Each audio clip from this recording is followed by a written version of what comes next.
ആയമ്മ ചിപ്പിയെ നോക്കിയൊന്ന് ചിരിച്ചു. എന്താ അമ്മ?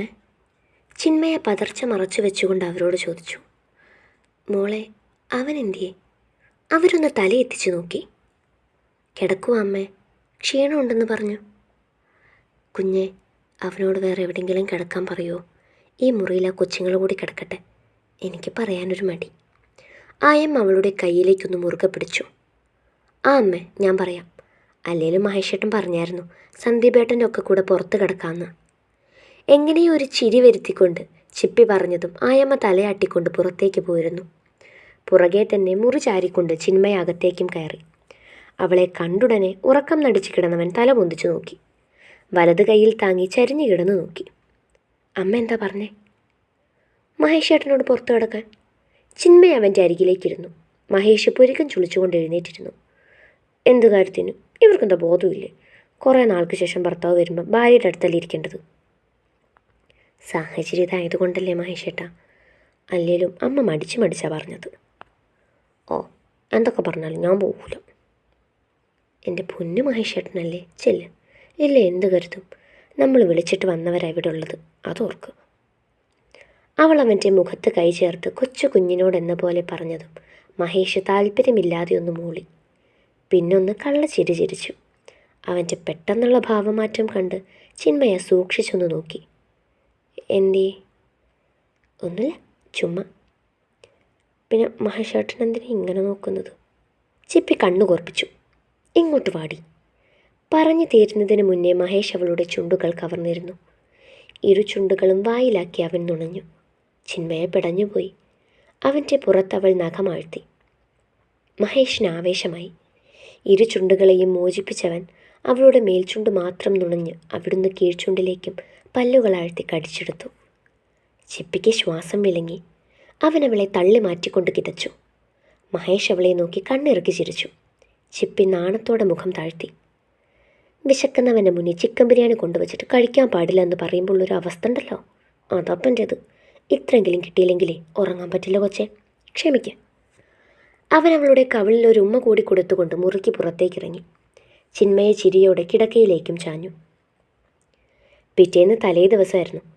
രാവിലെ തന്നെ പിടിപ്പത് പണിയിലായിരുന്നു. രാവിലത്തേക്ക് വീട്ടിലെല്ലാവരും ചേർന്നുണ്ടാക്കി.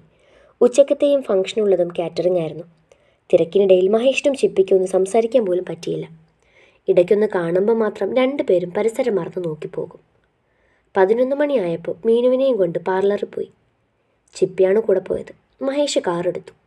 അവിടെ അവളെ ആക്കി കുറച്ചു നേരം ഇരുവരും ഒന്നിച്ചിരുന്നു. കഴിയുമ്പോൾ മീനു ചേച്ചി വിളിച്ചാൽ മതി കേട്ടോ, മഹേഷേട്ടൻ പിക്ക് ചെയ്യാൻ വരും. മീനുവിൻ്റെ കയ്യിൽ ഫോൺ വെച്ച് കൊടുത്തിട്ട് ചിപ്പി ധൃതിയിലിറങ്ങി. തിരികെ ഇരുവരും ഒന്നിച്ചായിരുന്നു കാറിൽ. മഹേഷ് സ്റ്റീരിയോയിൽ നിന്നൊഴുകുന്ന പാട്ടിൽ മുഴുകിയിരിക്കുവാണ്. മഹേഷേട്ടന് നാളെ ഇടാൻ ഡ്രസ്സ് എടുക്കണ്ടേ? വേണം. പിന്നെന്താ പോകാത്തത്? ഇനി എപ്പോൾ പോയി എടുക്കാനിരിക്കുക? സമയമുണ്ട്, നിന്നെ വീട്ടിലാക്കിയിട്ട് വേണം അളിയനെയും കൂട്ടി പോകാൻ. അവളൊന്ന് മൂളിക്കൊടുത്തു. നിന്നെ ഒന്ന് കാണാൻ പോലും കിട്ടുന്നില്ലല്ലോ പെണ്ണെ, ഇതിനാണോ ഞാനിങ്ങ് വന്നത്? എനിക്കും ഒത്തിരി പറയാനുണ്ട്, ഇതൊക്കെ ഒന്ന് ഒതുങ്ങട്ടെ. അപ്പം ഞാൻ ഇനിയും കാത്തിരിക്കണമല്ലേ? അവൻ വിഷം അഭിനയിച്ചു. എന്തിന്? അവൾ കണ്ണൊന്ന് കുഴിച്ച് ചോദ്യഭാവത്തിൽ നോക്കി. നമുക്ക് പരിപാടി തുടങ്ങണ്ടായോ? എത്ര നാളായി ഞാൻ പിടിച്ചു നിൽക്കുന്നത് എങ്ങനെയാണെന്ന് എനിക്ക് മാത്രമേ അറിയൂ. അച്ഛേ. ചിപ്പി സ്റ്റിയറിങ്ങിലിരിക്കുന്ന അവൻ്റെ കയ്യിലേക്ക് ആഞ്ഞടിച്ചു. മഹേഷിൻ്റെ പൊട്ടിച്ചിരി കാറിൽ മുഴങ്ങി. വൈകാതെ അത് അവളുടെ ചുണ്ടിലേക്ക് മരിച്ചെത്തി. മഹേഷ് അവളെ വീട്ടിലാക്കിയിട്ട് പറഞ്ഞതുപോലെ ഡ്രസ്സ് എടുക്കാൻ പോയി. ചിപ്പി അവളുടെ സാരിക്ക് മാച്ചായിട്ടുള്ള ഷർട്ട് മാത്രമേ എടുക്കാവൂ എന്ന് പ്രത്യേകം പറഞ്ഞയച്ചിട്ടുണ്ട്. ഉച്ചയോടെ ഓരോരുത്തരായി കുളിച്ചിറങ്ങി. മീനു ഇതുവരെയും വന്നിട്ടില്ല. വിളിക്കുമ്പോൾ കൂട്ടാ ചെല്ലണം. ഉച്ചയ്ക്ക് ചെറിയൊരു സദ്യയായിരുന്നു. അത് കഴിഞ്ഞ ഉടനെ റെഡിയാകണം. 3 മണി മുതൽ സ്വീകരണം വെച്ചിരിക്കുന്നത്. ചിന്മയ അവളുടെ മുറിയിൽ കയറി വാതിൽ കൊളുത്തിട്ടു. ഇട്ടിരുന്ന ചുരിദാർ അഴിച്ചു മാറ്റി അണ്ടർ സ്കേർട്ട് എടുത്തു. ആ നേരം തന്നെ മുറിയിൽ മുട്ടുകെട്ടിരുന്നു. ചിപ്പിക്ക് ദേഷ്യം വന്നു. ഇതാരാ പുല്ലു? അവൾ പല്ല് ഞെരിച്ചു. ഇത്രയും നേരവും ഇതിൻ്റെ അകത്താളായിരുന്നു. ഇപ്പോഴൊന്നും ഒതുങ്ങി കിട്ടിയത്. ആ നേരത്താണ് അവൾ റെഡിയാകാൻ കയറിയത് തന്നെ. ചിപ്പി പെട്ടെന്ന് ടോപ്പിടാനെടുത്തു. അപ്പോഴും വാതിലാരോ മുട്ടുന്നുണ്ടായിരുന്നു. ഡീ തുറക്ക്, ഞാനാ. മഹേഷിൻ്റെ ശബ്ദമൊന്ന് കാതിൽ പതിഞ്ഞതും അവൾ നാക്ക് കടിച്ചു. പെട്ടെന്നൊരു ഷോളെടുത്ത് ദേഹം മറച്ചുകൊണ്ട് വാതിലിൻ്റെ കൊളുത്തെടുത്ത് മറഞ്ഞു നിന്നു. തലയെത്തി നോക്കി. മഹേഷ് ചിരിയോടെ അകത്ത് കയറി വാതിൽ കൊളുത്തിട്ട് വാതിലിന് പിറകിൽ നിൽക്കുന്നവളെ തിരിഞ്ഞു നോക്കി. ഒരു വേള അവനൊന്ന് സ്തംഭിച്ചു പോയി. അവനവളെ ആകെ ഒന്നൊഴിഞ്ഞു. വെറും അണ്ടർസ്കേർട്ടിലും ഇന്നർ വെയറിലും നിൽക്കുന്നവളെ അവൻ കണ്ണു ചിമ്മാതെ നോക്കി. നേർത്തൊരു ഷോള് കൊണ്ട് മറച്ചിട്ടുണ്ടെങ്കിലും എല്ലാം വ്യക്തമായി കാണാം. മഹേഷിൻ്റെ നോട്ടത്തിൽ ചിന്മയ വല്ലാതായിപ്പോയി. ആ നോട്ടം നേരിടാൻ കഴിയുന്നില്ല. അവൾ തല താഴ്ത്തി. മനുഷ്യൻ്റെ കൺട്രോൾ കളയാനായി ഇതുപോലെ വന്ന് മുന്നിൽ നിന്നോണം. മഹേഷ് ഒന്ന് ചുണ്ടുള്ളിലോട്ടിട്ട് കടിച്ചു. ഓ പിന്നെ കാണാത്തതുപോലെ മാറങ്ങോട്ട് നേരം പോകുന്നു. ചിപ്പി അവനെ തള്ളി മാറ്റി മുന്നോട്ട് പോയതും അവൻ കയ്യിൽ പിടിച്ചു വലിച്ച് ദേഹത്തേക്കിട്ടിരുന്നു. ചിപ്പി ഞെട്ടിപ്പോയി. ഇങ്ങനൊരു നീക്കം പ്രതീക്ഷിച്ചില്ല. അവൾ അവനെ കണ്ണു കൂർപ്പിച്ച് നോക്കി. ദേ, ഇതുപോലെ ഒന്നും നോക്കിയേക്കല്ലേ.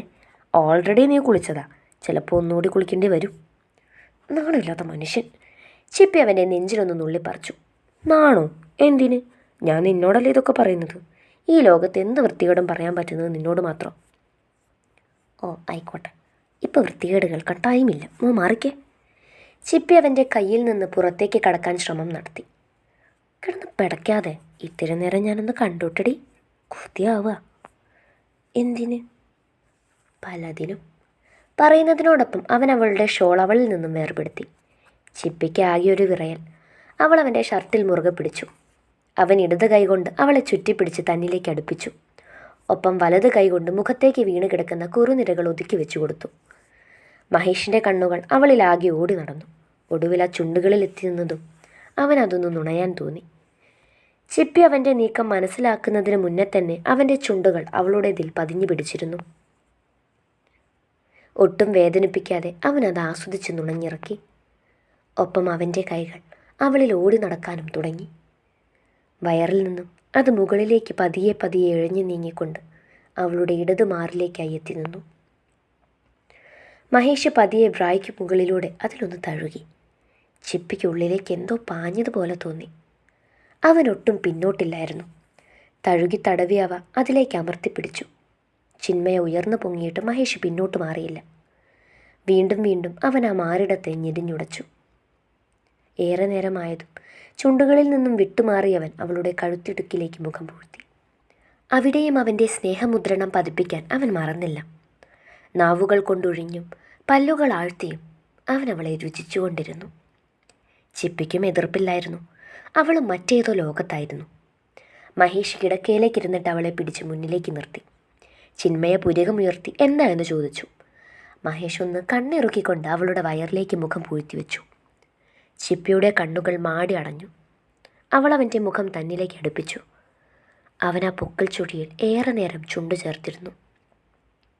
അവൻ അവളുടെ മുടിയിഴകളിലൂടെ വിരലോടിച്ചു. എനിക്ക് എന്തോ പോലെ തോന്നുന്നു മഹേഷേട്ടാ. ചിപ്പി കണ്ണുകൾ അടച്ചുകൊണ്ട് പതിഞ്ഞ ശബ്ദത്തിൽ പറഞ്ഞു. എനിക്കും. ഹസ്കി വോയിസിലുള്ള അവൻ്റെ ശബ്ദം മഹേഷ് മുഖമുയർത്തി നോക്കി. ചിപ്പി ആകെ വിവശയായിട്ടുണ്ട്. എനിക്കൊന്ന് കാണിച്ചു തന്നൂടെ? അവൻ ഇടുപ്പിൻ്റെ ഇരുവശത്തേക്കും കൈവച്ചുകൊണ്ട് ചോദിച്ചു. ചിപ്പി തല ഉയർത്തി എന്താണെന്ന് ചോദിച്ചു. ദേ ഇത്. അവൻ അവളുടെ അർദ്ധനഗ്നതയിലൂടെ വിരലുകൾ ഓടിച്ചു. ചിപ്പിയുടെ വയറുള്ളിലേക്ക് വലിഞ്ഞു. അവൾക്ക് വയറ് ചൂട് പിടിക്കുന്നത് പോലെ തോന്നി. കാണിക്കു കൊച്ചേ. ഇല്ല. ചിപ്പി ഇരുവശത്തേക്കും തല വെട്ടിച്ചു. അവൻ ചുണ്ടു ചുളുക്കി. എൻ്റെ അല്ലേ? പിന്നെ എനിക്ക് കാണണ്ടേ? അവൾക്ക് ചിരി വരുന്നുണ്ടായിരുന്നു. അതേ ചിരിയോടെ തന്നെ ചിപ്പി മേൽവസ്ത്രം അഴിച്ചു മാറ്റി. മഹേഷ് അവളെ നോക്കിക്കൊണ്ട് അത് വേർപെടുത്തിയെടുത്തു. ചിന്മയ കണ്ണുകൾ മുറുകെ പൂട്ടി. അവനവളുടെ മാറിലേക്ക് മാറി മാറി നോക്കിക്കൊണ്ട് അവിടേക്ക് മുഖം ചേർത്ത് വെച്ച് അമർത്തി മുത്തി. മതി വരുവോളം ചുംബിച്ചു. വായിലാക്കി നുണഞ്ഞു. പല്ലുകൾ ആഴ്ത്തി. ചിപ്പിയുടെ ശ്വാസം ക്രമം തെറ്റിപ്പോയി. കണ്ണുകളടച്ച് അവൾ അപ്പോഴും തന്നിലേക്ക് ചേർത്ത് പിടിക്കുന്നുണ്ടായിരുന്നു അവനെ. പരസ്പരം വിട്ടുമാറുമ്പോൾ ഇരുവർക്കും മുഖത്തോട് മുഖം നോക്കാൻ കഴിയുന്നില്ലായിരുന്നു.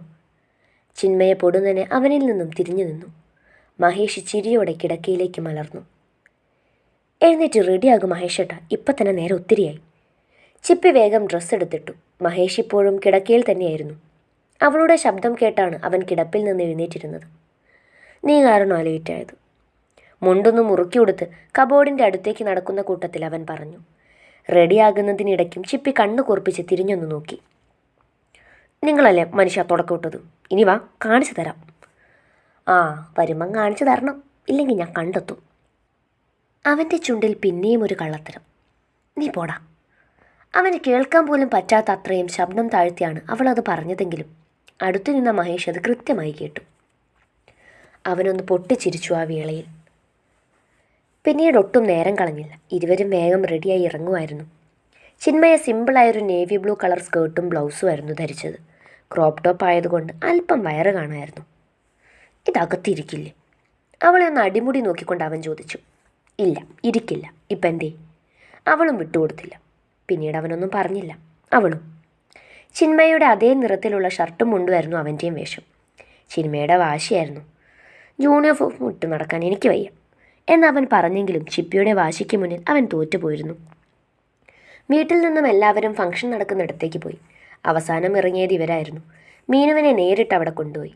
മഹേഷും ചിപ്പിയും പ്രണയ നിമിഷങ്ങളിൽ രസിച്ചപ്പോൾ ആ കാര്യം മറന്നേ പോയി. അത് കാരണം സന്ദീപാണ് മീനുവിനെ പോയി വിളിച്ചുകൊണ്ട് വന്നത്. മൈന പാർക്കിൽ ചെന്നതിന് പിന്നെ മഹേഷിനും ചിപ്പിക്കും പിന്നെയും തിരക്കിൽപ്പെട്ടു. ചിപ്പിയും മഹേഷും മീനുവിനരികിൽ തന്നെ ഉണ്ടായിരുന്നു. സ്വീകരണത്തിന് വന്നവർ കൊടുക്കുന്ന സംഭാവന ഇരുവരുമാണ് സൂക്ഷിച്ചു വെച്ചിരുന്നത്. നേരം ഒത്തിരി അങ്ങ് കടന്നു പോകുമ്പോഴും ആൾക്കാർ വന്നുകൊണ്ട് തന്നെ ഇരുന്നു. ചിപ്പിക്ക് അവളുടെ വീട്ടുകാരെ ആ വേള മിസ് ചെയ്തു. ഇടയ്ക്ക് കുറച്ചു പേര് അതേക്കുറിച്ച് തിരക്കുന്നുമുണ്ടായിരുന്നു. ആ സമയമെല്ലാം ആയമ്മയാണ് എന്തെങ്കിലുമൊക്കെ പറഞ്ഞ് വിഷയം മാറ്റുന്നത്. മീനുവുമായിട്ട് എന്തോ സംസാരിക്കുന്ന കൂട്ടത്തിലാണ് കുറച്ചു മാറി നിന്ന് മഹേഷ് ചിപ്പിയെ തലയാട്ടി വിളിച്ചത്. അവൻ്റെ മുഖത്ത് വല്ലാത്തൊരു ചിരിയുണ്ട്. വാടി, അവൻ പതിയെ വീണ്ടും വിളിച്ചു. ചിപ്പി തല ഉയർത്തി എന്താണെന്ന് ചോദിക്കുന്നുണ്ടെങ്കിലും അവനിപ്പോഴും കൈ മാറിൽ പിണച്ചു കെട്ടി ഇങ്ങോട്ട് വാ എന്ന് പറഞ്ഞുകൊണ്ടിരിക്കുവാണ്. അവസാനം സഹികെട്ട് അവൾ അടുത്തേക്ക് ചെന്നു. എന്താ മഹേഷേട്ടാ, എന്തിനാ കിടന്ന് വിളിക്കുന്നേ? അല്പം കടുപ്പിച്ച് തന്നെ ചോദിച്ചു. അവനിപ്പോഴും നിന്നങ്ങ് ചിരിക്കുക. ചിപ്പിക്ക് ആകെ ഒരു വശപ്പശക്ക്. നേരം നന്ദി ഇരുട്ടിയിട്ടുണ്ട്. ഇപ്പോൾ 8 മണിയോടടുത്തു. 8:30 വരെയാണ് സ്വീകരണം വെച്ചിരിക്കുന്നത്. നിങ്ങളെന്തോത്തിനാ നിന്ന് ചിരിക്കുന്നത്? അവളൊന്ന് അടിമുടി നോക്കി. നീ വല്ലതും കഴിച്ചോ? കുറേ നേരമായല്ലോ കൊച്ചിനൊന്ന് കണ്ടിട്ട്. അവനവളുടെ തോളിലൂടെ കൈയിട്ടു. ചിപ്പിയുടെ മുഖം ചുളിഞ്ഞു. വല്ലാത്തൊരു സ്മെല്ല്. അവൾ അവനെ സൂക്ഷിച്ചു നോക്കി ദേഷ്യത്തോടെ. ഇതുവരെ ഇല്ലാത്തൊരു ശീലം. ചിപ്പിക്ക് ദേഷ്യം ഇരച്ചു കയറി. നിങ്ങൾ കുടിച്ചിട്ടുണ്ടോ മഹേഷേട്ടാ? ആ പെണ്ണിൻ്റെ ഒച്ച അല്പം പൊന്തി. മഹേഷ് കൈ ഉയർത്തി 2 എന്ന് കാണിച്ചു. ചിന്മയെ തോളിലിരുന്ന് അവൻ്റെ കൈ തട്ടി മാറ്റി. അളിയനൊക്കെ നിർബന്ധിച്ചപ്പോൾ സന്തോഷത്തിന് പുറത്ത് 2 നിങ്ങളെൻ്റെ മുന്നിൽ നിന്ന് പൊക്കോ, ഇല്ല ഞാൻ എന്തെങ്കിലും വിളിച്ചു പറയും. ചിന്മയെ ചെറഞ്ഞൊന്ന് നോക്കി. കുഞ്ഞെ, ചെറുതൊന്ന്, അല്ലാതെ ഞാൻ കുടിക്കുമോ? അവൻ പിന്നെയും അവളെ വലിച്ചടുത്തേക്ക് ചേർത്തു. ചിന്മയെ കുതറി മാറി ചുറ്റിനും നോക്കി. ഇപ്പം അധികം ആളുകളില്ല, എങ്കിലും വരുന്നുണ്ട്.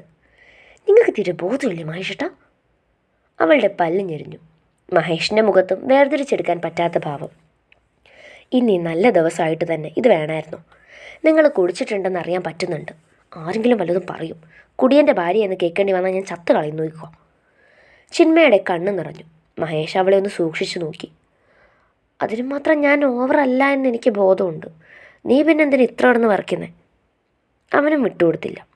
ഇല്ല, ഞാൻ നിങ്ങളെ പ്രോത്സാഹിപ്പിക്കാം. എനിക്കിഷ്ടമല്ല മഹേഷേട്ടാ കുടിക്കുന്നത്. മേലിൽ ഇനി എൻ്റെ മുന്നിൽ നിങ്ങളിങ്ങനെ വന്നു പോകരുത്. മാറങ്ങോട്ട്. കണ്ണിപ്പൊടിഞ്ഞ് ഇത്തിരി പോന്ന കണ്ണുനീർ തുടച്ചു മാറ്റിയവൾ അവനെ തള്ളി മാറ്റി നടന്നു. മഹേഷിന് സങ്കടവും കുറ്റബോധവും ഒന്നും തോന്നിയില്ല. അവൻ വീണ്ടും സന്ദീപിനരികിലേക്ക് തന്നെ നടന്നു. ചിപ്പിക്ക് മഹേഷിനെ പിന്നീട് നോക്കാൻ പോലും തോന്നിയില്ല. അത്രയ്ക്ക് ദേഷ്യമായിപ്പോയി എന്ന് പറയാം. ഇതിനു മുന്നേ ഒരിക്കൽ പോലും മഹേഷേട്ടൻ കുടിച്ചതായി അവൾ ഓർക്കുന്നില്ല. പണ്ടുണ്ടായിരുന്നുവെന്ന് അറിവുമില്ല. അതുകൊണ്ട് തന്നെ സഹിക്കാൻ പറ്റുന്നില്ല. അക്സെപ്റ്റ് ചെയ്യാൻ തീരെയും. തൻ്റെ വീട്ടിലാരും കുടിച്ചു കണ്ടിട്ടില്ല. കുടിയന്മാരെ തീരെ ഇഷ്ടമല്ല. അങ്ങനെയുള്ളപ്പോൾ തൻ്റെ പ്രാണൻ തന്നെ അങ്ങനെ ചെയ്യുമ്പം എങ്ങനെ താങ്ങും?